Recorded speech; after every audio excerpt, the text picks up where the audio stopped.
السلام علیکم ورحمۃ اللہ وبرکاتہ۔ دوستو، آج کل ہندوستان کے اندر کیا چل رہا ہے یہ آپ لوگ بخوبی جانتے ہوں گے۔ دوستو، اجمیر شریف درگاہ کو لے کر کورٹ میں یاچیکا ڈالی گئی ہے اور یہ دعویٰ ٹھوکا گیا ہے کہ درگاہ کے نیچے شیو مندر ہے۔ اسی کو لے کر مفتی سلمان ازہری صاحب کا بہت بڑا بیان آ چکا ہے۔ آئیے ہم آپ کو سنواتے ہیں، اور اگر آپ نے ویڈیو کر ہی لیا ہے تو ویڈیو کو لازمی پورا دیکھ کر جائیں اور لائک کریں اور اپنے یار دوستوں احباب میں اس ویڈیو کو شیئر کریں۔ کمنٹ باکس میں المدد یا غریب نواز ضرور لکھ کر جائیں۔ آئیے پوری جانکاری ہم سنواتے ہیں مفتی سلمان ازہری کی زبان سے۔ آئیے ویڈیو کے ساتھ۔ اور آج 800 سال گزر گئے، ہند الولی سلطان الاولیاء غریب نواز کی حکومت ہم سب پر قائم ہے۔ کس بات کی حکومت ہے یہ دلوں کی حکومت ہے۔ اور وہاں جو ہاتھ لگانے کی کوشش کر رہا ہے وہ اپنے ہاتھوں کو بچا لے، آگ تمہارا انتظار کر رہی ہے۔ آج وہ امتحان قیامت تک کی تمہارے ساتھ ہوتا رہے گا، قیامت تک تمہارے ساتھ یہ آزمائش ہوتی رہے گی، کبھی بھوک سے، کبھی ڈر سے، کبھی جانوں کے نقصان۔ میرے عزیزو، ایمان اس کا نام نہیں ہے کہ تم گھر میں آرام سے بیٹھے رہو گے اور کوئی امتحان نہیں ہوگا۔ امتحان تو ہوگا، آزمائش تو ہوگی۔ آج جو بھی حالات ہیں اس پر میں یہی کہوں گا، ایک بات ہو سکتا ہے کروڑوں مسلمانوں کے دلوں میں آج یہ نروس پن آئے، اتنے برے حالات ہوتے ہیں، اللہ ہمارے ساتھ ہے یا نہیں؟ اللہ ہمارے ساتھ ہے یا نہیں؟ ایمان ہمارا صحیح ہے یا نہیں؟ اسلام صحیح ہے یا نہیں؟ یہ شک بھی شیطان تمہارے دل میں ڈالتا ہے۔ کبھی تمہارے اوپر مصیبتوں کے پہاڑ ٹوٹ جائیں تو شک ڈالتا ہے شیطان تاکہ تمہارا ایمان ڈگمگا جائے۔ میرے عزیزو، مسلمان ہونے کا مطلب یہ نہیں ہے کہ تم صرف محلات میں جیو گے اور تخت و تاج کے مالک ہی رہو گے، ایسا نہیں ہے۔ ایمان والوں کو احد میں 70 جانیں بھی دینی پڑی ہے۔ بدر میں ان کے ساتھ جو معاملات ہوئے ہیں، فتح اگرچہ بدر میں ہوئی لیکن جنگ احد کا اگر منظر دیکھو گے، اللہ اکبر۔ وہ رسول پاک صلی اللہ تعالی علیہ وسلم کے شہدائی صحابہ جب احد کے میدان میں کھڑے تھے، 70 صحابہ کی ایسے جانیں گئی ہیں، اگر میں تفصیل بتاؤں تو بہت لمبا وقت ہوگا۔ ایک صحابی ہیں حضرت انس بن نذیر، پورے جسم میں ایک انگلی کے علاوہ کچھ نہیں ملا، کچھ نہیں ملا، شہادت کی ایک انگلی سے ان کو پہچانا گیا۔ حضرت سعد بن ربیع، یہ ایسے صحابی ہیں جن کا پیٹ پورا پھاڑ دیا گیا تھا اور 12 نیزے مارے گئے تھے۔ وہ سید الشہداء امیر حمزہ بھی تو اسی احد کے میدان میں شہید ہوئے، جن کو بھالے سے مارا گیا اور چیر کر کے ان کا کلیجہ چبایا گیا تھا۔ عبداللہ بن جہش اسی میدان میں انتقال کیے ہیں، جن کے جسم کے 80 ٹکڑے کر دیے گئے تھے اور ہر ٹکڑے کا ہار بنا کر ظالموں نے پہنا تھا، ہار بنا لیا تھا جسموں کے۔ یہ سارے منظر احد کے میدان میں ہوئے، اور کون سے ایمان والے؟ وہ رسول اللہ کی اقتداء میں نماز پڑھنے والے، حضور پاک کے چہرے انور کو دیکھنے والے۔ جب ان کے ساتھ یہ آزمائشیں ہو سکتی ہیں تو ہم کون سی گاجر مولی ہیں؟ ہمارے ساتھ بھی آزمائشیں ہوں گی۔ جس کا جیسا ایمان ہوگا ویسا وہ امتحان بھی دے گا، اسی امتحان سے وہ گزارا جائے گا۔ مگر میں آج کروڑوں مسلمانوں کے دلوں کے بارے میں یہ بات کہنا چاہتا ہوں کہ اگر نروس پن ہے کہ یہ حالات ایسے کیوں ہیں، حالات ہر زمانے میں ہوتے رہیں گے۔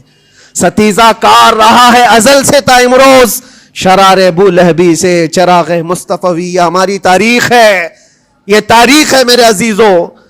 اللہ تعالیٰ قرآن میں فرماتا ہے تِلْكَ الْأَيَّامُ نُدَاوِلُهَا بَيْنَ النَّاسِ، یہ دن ہیں جو ہم لوگوں کے درمیان پلٹتے رہتے ہیں، کبھی تم بادشاہ بنو گے، کبھی فقیر بن جاؤ گے، اور آج جو تخت پر ہیں ہو سکتا ہے وہ کل ڈگر ڈگر گھوم رہے ہوں۔ آج جن کو طاقت کا نشہ ہے ہو سکتا ہے وہ بھیک مانگنے پر بھی مجبور ہو جائے۔ لیکن ایک بات یاد رکھنا، نروس پن اپنے دل میں آنے نہ پائے، ان حالات سے دیکھ کر کے گھبرا نہ جانا۔ ایمان تمہارا سچا ہے، اللہ کل بھی تمہارے ساتھ، آج بھی تمہارے ساتھ، بس تمہاری عبادت میں فرق آنے نہ پائے، تمہارے سجدوں میں کمی ہونے نہ پائے، تمہارے ایمان میں تزلزل آنے نہ پائے۔ اللہ ایک ہے تو ایک ہے، اللہ سچا ہے تو سچا ہے۔ میں نے اللہ کو نہیں دیکھا لیکن اللہ پر ایمان ضرور ہے۔ یہ یقین اور یہ عقیدہ تمہارا مضبوط رہے.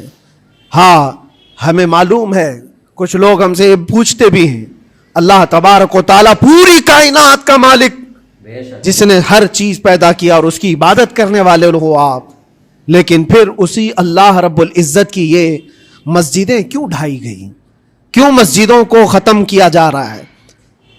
اللہ کے ذکر کو روکنے کے لیے طاقتیں پوری مسجدوں کو ڈھانے کی کیوں بات کرتی ہیں؟ پھر اللہ کچھ کیوں نہیں فرماتا؟ میرے عزیزو, یہ کائنات ہے جس کو اللہ نے اسباب پر بنا کر بھیجا ہے اور تمہیں عمل کے لیے بھیجا گیا ہے. تمہارا عمل دیکھنا ہے, تم کتنے پابند ہو, تم کتنے اپنی حفاظت کرتے ہو, تمہارے ایمان کی, تمہاری عبادتوں کی, تمہاری مسجدوں کی. تم مسجدیں خالی کر کے گھوم رہے ہو, فجر کی نماز میں اپنے گھروں پر سوئے ہو اور پھر اللہ کے گھروں کی حفاظت کی بات کر رہے ہو کہ مسجدیں ڈھائی جا رہی ہیں, مسجدوں پر آکرمن ہوتا ہے. یہ ساری باتیں کیوں؟ تم جب ان صفوں کو خالی کر دو گے, یہ مسجدیں چیخ چیخ کر پکارتی ہیں اللہ کی بارگاہ میں. پل بھر میں بنا لی, شب بھر میں بنا لی مسجد تو ایمان کی حرارت والوں نے. من اپنا پرانا پاپی تھا, بچپن سے نمازی بن نہ سکے. مسجدیں بڑی بڑی شاندار بنا لینا اور اس کو آباد نہ کرنا, یہ بھی تو ظلم ہے. آپ ان مسجدوں کی حفاظت کی جو بات کر رہے ہیں, ان مسجدوں کی حفاظت صرف کمیٹیاں بنانے سے نہیں ہوتی, نمازوں سے ہوتی ہے, اس کے اندر تلاوت قرآن سے ہوتی ہے.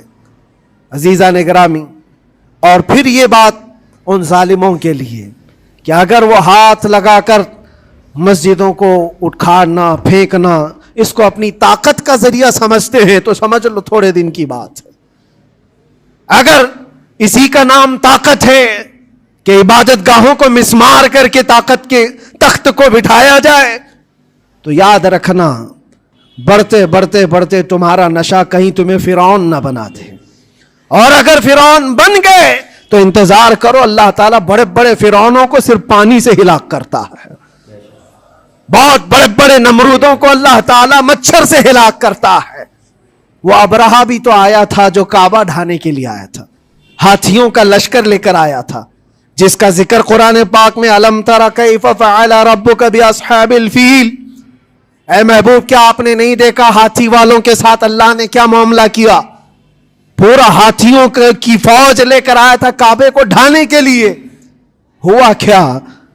کعبہ کو ڈھانے کے لیے اتنی خطرناک فوج تھی اور مکہ والوں میں لڑنے کی اتنی طاقت نہیں تھی. اللہ کریم نے ابابیل چڑیوں کی ایک فوج کو بھیجا. ہاتھی کہاں اور چڑیا کہاں؟ کوئی مقابلہ ہوتا ہے؟ کوئی مقابلہ ہے؟ تصور میں نہیں آتا. لیکن رب تبارک و تعالیٰ کا ایک دستور ہے, بڑی بڑی طاقتوں کو چھوٹی طاقتوں سے ہلاک کرتا ہے.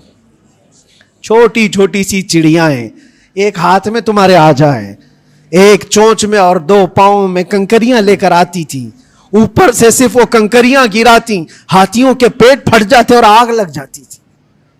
اللہ تبارک و تعالیٰ کی طاقت کا یہ مشاہدہ, قوت کا ایک ہلکا سا اظہار جو مکہ کی ان وادیوں میں ہوا منا, اور اللہ تعالیٰ فرماتا ہے فَجَعَلَهُمْ كَعَصْفٍ مَأْكُولٍ. اللہ نے ان کو ایسا کر دیا جیسے کھائی ہوئی مرغی ہوتی.